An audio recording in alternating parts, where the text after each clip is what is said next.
Bonjour à toutes et tous. Nous sommes très heureux de vous accueillir à ce deuxième webinaire sur les équipements médicaux essentiels dans le cadre de la pandémie Covid-19 et d'avoir ainsi l'occasion de partager avec vous des informations de référence et également les expériences concrètes de pays francophones pour faire face à la crise sanitaire. Pour rappel, ce cycle de webinaires est proposé par les ONG Humatem et Médecins sans vacances, avec l'appui du Cercle international de l'Association française des ingénieurs biomédicaux et sous l'égide de l'OMS et de la division d'ingénierie clinique de l'IFMBE. J'en profite d'ailleurs pour remercier Caliroy et Tom pour leur soutien logistique et en communication. Le thème du webinaire d'aujourd'hui est la création et l'organisation d'une unité Covid dans une structure de santé. C'est une unité, effectivement, qui vient forcément bousculer le fonctionnement et l'agencement d'un hôpital, mais dont la mise en place est vraiment indispensable pour assurer la meilleure prise en charge possible des patients qui sont atteints du Covid-19, tout en cherchant à limiter le risque de contamination. Alors, je me présente, je suis Cathy Blangonnet.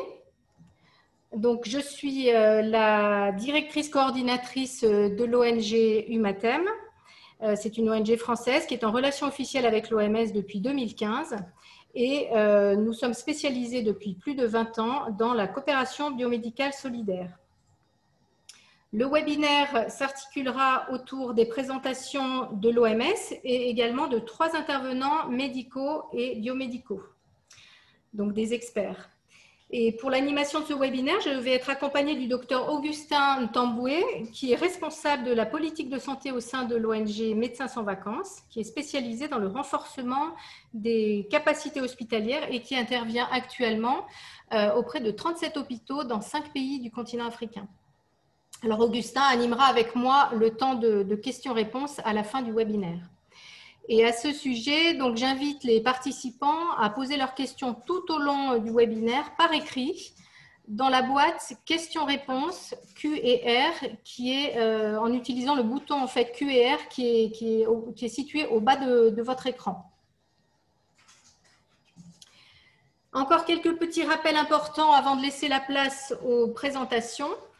Alors, les propos qui sont tenus par les intervenants ne faisant pas partie de l'OMS reflètent leur expérience et points de vue individuels et ou ceux de leur organisation. Les intervenants mentionneront tout éventuel conflit d'intérêts avec les organismes cités dans leur présentation. Et les sociétés, produits ou modèles qui sont mentionnés par un intervenant au cours de sa présentation doivent être considérés comme des exemples et bien entendu pas comme une publicité pour la société, le produit ou le modèle en question.